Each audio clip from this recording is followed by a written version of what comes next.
we've got 10 questions in 10 minutes. First question I have for you is internet dating is very popular for single parents. When using the internet, what are some of the tips on setting up a profile name? What are the do's and don'ts? Okay, it's a real good question, a very common question, because it's the first thing that anybody asks you when you get onto a website. What's your email address, and then come up with a username. It's really hard to do on the spot. I think what you want to avoid is what everybody else does, which is using your real name, using a generic combination of single lawyer or something that's really bland. Mm-hmm. What you want to do is come up with a pun or a play on words. So it's taking a subject that is important to you. If your subject is writing, mm-hmm. you'd probably drill down and come up with 10 words that have to do with writing. Right? You can go to a website called rhymezone.com and it'll help you out with this. Interesting. Come up with a whole bunch of words that have to do with writing, mm-hmm. and then you're trying to find simple words that could be used in multiple ways. So you might want to call yourself The Right Stuff, or Stupendous Catch, or like that kind of stuff. You're really just trying to take that material and spin it in a different direction. Mm-hmm. And that's where the really interesting usernames come from. I had a client yesterday who, what did we name her? The Eyes of March. Eyes of March. The Eyes of March, from the Ides of March from Julius Caesar. Nice. Okay, question number 2. Evan, what is the best advice on location for the first date? I think a really great first date, and it sort of depends on what your goals are on the first date, but you want to avoid anything that's generic. So before we talk about what we do, we talk about what we don't do. Mm-hmm. You don't want to go to a movie, don't want to go to theater, don't want to go to a concert. You want to interact, you want to keep it light, you want to keep it fun. You don't go to coffee. Coffee is really like low stakes. Question number 3, what's the worst location for a first date? Worst location for the first date were the aforementioned places.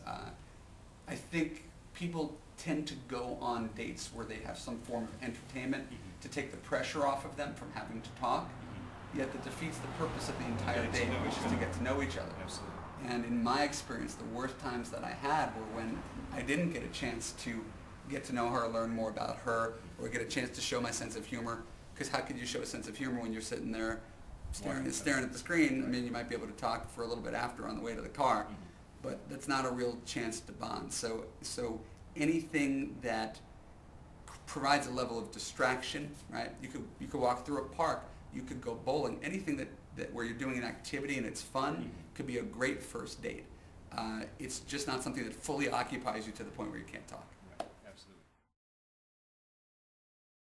Number 5, what are the must-dos every man should remember on the first date? I love this question. I wish I had more than a minute to answer it. So you put aside what you want to impress her to get some action. You focus on what she wants. Make plans a week in advance. Check in during the week to say you're thinking of her. Confirm the day before. Show up on time. Dress well. Shoes match the belt. Absolutely. Be chivalrous. Open the car door. Come up with a cool, fun, atmospheric place where you can talk and get to know each other. Ask her questions about herself. Right? Absolutely. Tell relevant anecdotes.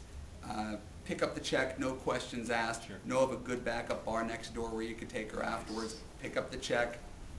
Bring her home. Give her a kiss goodnight, tell her you call the next day, call the next day. Mm-hmm. You do that, you're getting a second date. Absolutely, absolutely. Now you mentioned chivalrous. Is chivalry dead? I don't think chivalry is dead at all. I think it's sometimes lying dormant, and I think a lot of people aren't even taught. It's one of those things that you don't come out of the womb knowing what chivalry is. I didn't come from that background. My family's Russian immigrants and things like that, and so I didn't know anything about chivalry. I only had to go out with about 300 women who told me how much I sucked before I started to get a clue. Mm-hmm. So I think it's really important for women to forgive guys who don't know what they're doing. They're doing the best that they can, even if it's stupid, even if you're like, how could he say that? How could he do that? If he's doing it, it's probably because he thought it was a good idea. He thought you'd like it. So forgive guys. I always tell my women clients, forgive the ignorance. Right? They know not what they do, but the reason they're there is because they want you to like them. Okay, Evan, rank today's dating priorities, what women want in a man. Personality, looks, sense of humor. Personality, looks, sense of humor. Put that in order. Okay. Well, I'm I'm going to use that material. I'm going to bring in something from the outside. Okay. I did something for Harlequin Books. I was the Harlequin Books romance report consultant in 2006, which is the funniest title I've ever held.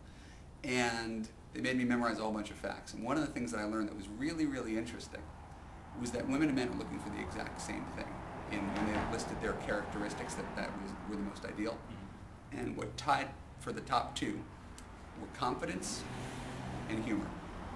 Now, again, I didn't make that up. I'm just reporting someone else's statistics. Confidence and humor are at the top of the list of what both women and men are looking for.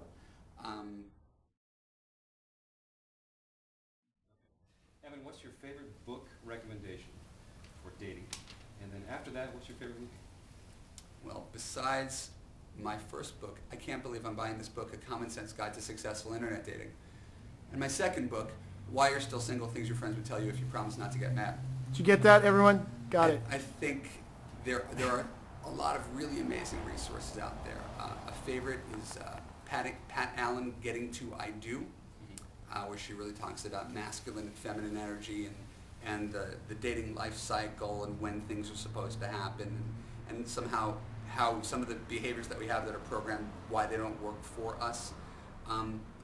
One of my favorite books that's not meant for dating, that should be read for dating, is How to Win Friends and Influence People by Dale Carnegie.